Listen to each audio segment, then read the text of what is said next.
Hey everybody, it's your girl Angie. Welcome back to Kiss My Cheeks TV. I am here with the weekend reality reviews. I'm going to catch up Family and Fiancé today. I'm going to do last week's episode and this week's episode all in one. You all know last weekend I was out dropping my son off at college, so that's why Family and Fiancé will be late. Next week might be a little late. I have a funeral to attend this weekend, but I'll be back Monday, so they'll all be up Monday, so not too late. But let's jump into Mitch and Vanessa. That was last week. I don't have too much to say about Mitch and Vanessa because I felt like that was just 100% pure foolishness on my TV screen. I've never seen so many red flags in a relationship, and these people still wanted to be together. It's something about like Family or Fiance, I take it with a grain of salt because I feel like a lot of issues cannot be healed in a weekend on television, but I always root for love. It's something about Mitch and Vanessa. I just was like, get them off my TV screen. When he said cheating was subjective, because every time they get in an argument and she be like, I'm done with you, he run out the house and go cheat. I was done with him then, but I'm like, when some women sit through cheating if that's what she want to do. But then her mother controls her. She doesn't accept the stepdaughter. He doesn't make enough money. She feels like she should be with a baller. She's still thinking about her ex-husband who obviously didn't treat her like shit if you wanted him to be your ex-husband, but the ex-husband had all the money. I just like red flags on both sides. Why do y'all want to be with each other?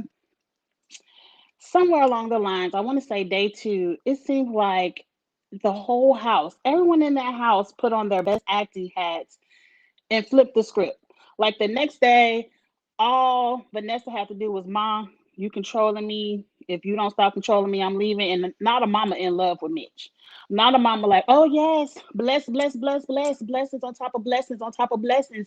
I want y'all to get married. And I'm like, what am I? I'm looking at because I'm watching it with my girlfriend. I'm like, girl, are we watching the same show? What are we looking at on this TV?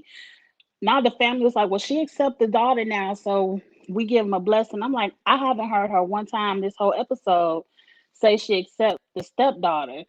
Did she say that off camera? And it just was like, oh well, he apologized for this, and oh well, she accept that, so let's let him get married. Yes. And I'm like, I've never seen a 180 on this show so fast over so little, really over nothing. But let's wrap them up real quick because at the end of the day, they went home, and the very thing that came up at the end is he started cheating over again, and the wedding was on hold. I'm like, why are y'all people on my TV playing with me? But that was Mitch and Vanessa. That it, like I said, it wasn't really nothing to talk about. I was very confused watching it. I didn't know what I was watching on my TV screen.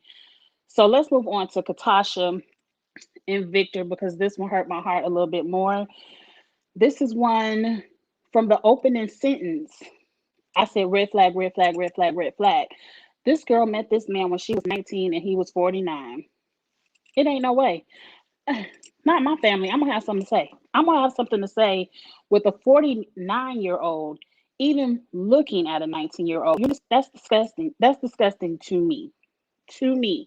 Now it happens every day and y'all like it. I love it. That's a lie. I don't love it. But I let people live and I mind my own business. But in this situation, if that was my family, I would have something to say. The hardest part of the show is when the stepkids and the son was like, you living with my dad because you love him or because you need a place to live. That was the hardest part because this girl was kicked out of her house at 19 years old. For whatever reason, with her mama and the backstory of her daddy, I don't understand. The stepmom was there. But at 19 years old, she was kicked out of her house and had nowhere else to go. So she moved in with her so-called boyfriend and his wife, not his ex-wife, not his separated wife, but his, I ain't gonna say happily married, but his very much married wife. and was asked to lie and be like, I'm just helping some girl off the street. And to have to be in that condition, to feel like you have absolutely nowhere else to go, nowhere else to turn, that you have to go with, I'm going to call it like I see it, a predator, someone who clenches his hands into younger women, probably because he can manipulate her, probably because he knew she had nowhere else to go, that she had to turn to him as her only way to make it. Now, I ain't gonna shame nobody in this situation because I have firsthand seen domestic violence relationships. I ain't gonna put nobody tea out there, but I've seen it with my own eyes to know the signs. Like, I didn't even have to have her say it for me to already know from the beginning of the episode that's what was going on. That's what was going on. A young girl who had nowhere else to turn, and an old ass man taking clear advantage of her current situation. It happens all the time, but this episode really hurt me because at one point of the episode, I wrote notes, but I don't really care about my notes because, like I said, I just want to talk from the heart on this episode. At one point, she's sitting with Dr. Tracy and she's telling her, look, I ain't here for all that blessings and getting married and all that bullshit. I'm here just to tell my story. I just want somebody to know that he whooping my ass.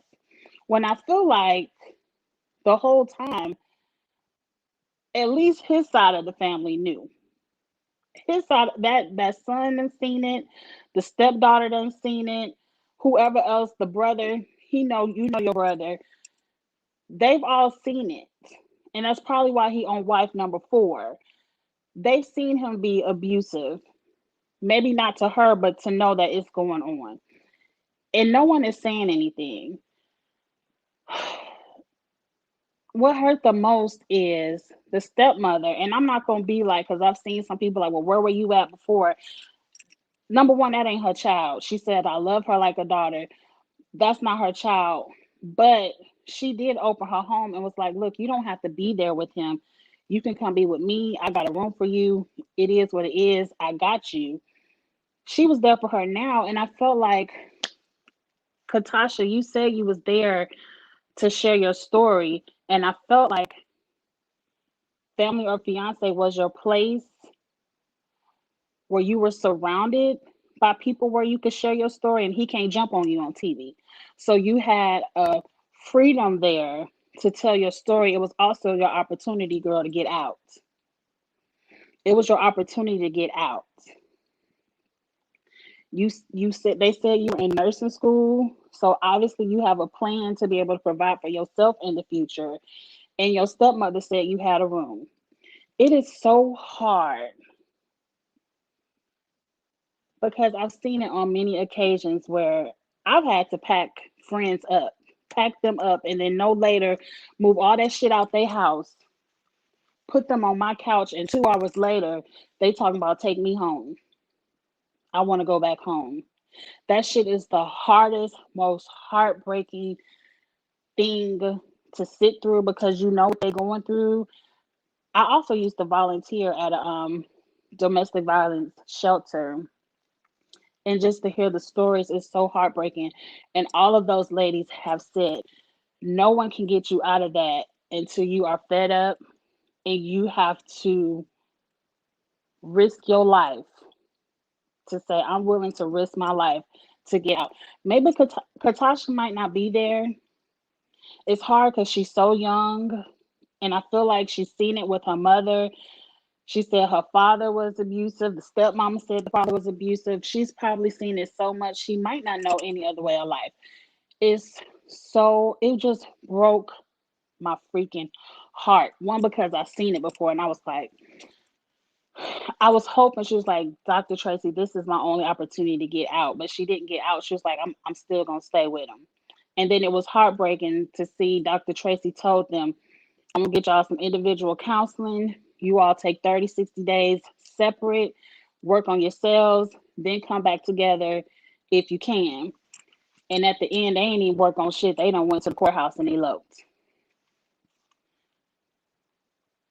It's mentally draining. It's mentally draining on the family because you could be like all you want to. I'm gonna whoop his ass. I'm gonna get a frying pan and kick his ass if he put his hand on mine. You can kick his ass. I've seen it where the partner has went to jail and they sitting outside the jailhouse waiting on their ass, and they the ones that put them in there. The shit is heartbreaking. Katasha has to be ready because you can pull them out all you want to. They just gonna go back. Girlfriend, I just pray and hope, and I just at least people are aware so they can keep an eye on you. But a lot of times you don't want to put yourself in harm's way because you know if he'll kill her ass, he'll kill you too. This shit is so heartbreaking. I just want Katasha to get some help because I know at the end of the day the shit is not gonna end. They might stop for a year, they might stop for 2 years, but it's never going to end. And the only time they may stop is when they have you so isolated and controlled that they don't have to whoop your ass to control you no more. He's trying to isolate you. That's probably why he hurried up and married her ass as soon as they got home. I pray for you, Katasha girl. I pray for your safety. And I pray that you get your nursing degree and can find a way to live on your own and see you don't need this old ass man. And that's all I have to say about Family and Fiance. That episode really hurt. It really crushed me. The ending, like as soon as Katasha said, "But I'm gonna stay with them," that shit crushed me because I've seen it before, and I don't want to keep harping on it. But that's my review of it.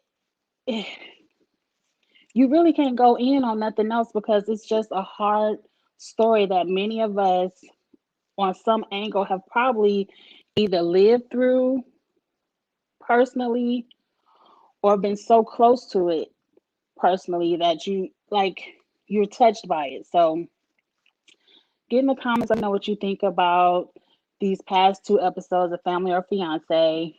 This is the first time where someone has got serious on this show. And I like how Dr. Tracy stopped it and was like, I don't care what y'all family say. We ain't doing no blessing. This a mess. It ain't gonna be no marriage. I was like, Dr. Tracy, it ain't funny, but that part was funny to me. I'm like, she done ended this whole show. It was like, ain't gonna be no marriage. Y'all need some help. She told them right, but they didn't listen. That's the end of it, you all. Hopefully next week will be a little more lighthearted where we can kind of have fun with the show and not have to be so somber and deep with it. Though I appreciate the talking points on television because some people needed to see it, but I need anybody who saw that on television to know you ain't got to stay in it. The motherfuckers don't change. Get out. Katasha was strong enough to tell her story, but she wasn't strong enough yet to get out. But if you saw it and you need a way out, just know Angie said, get out. You better off at a shelter, a friend's house. I don't care what this man is giving you. Your life is worth more than what he can offer you. Get out. But that's all I'm gonna have to say about it. I'm gonna keep it short, and I'm gonna see y'all next weekend for Family or Fiance. Like, comment, share, subscribe, all that good stuff. And I'll see you later. Bye.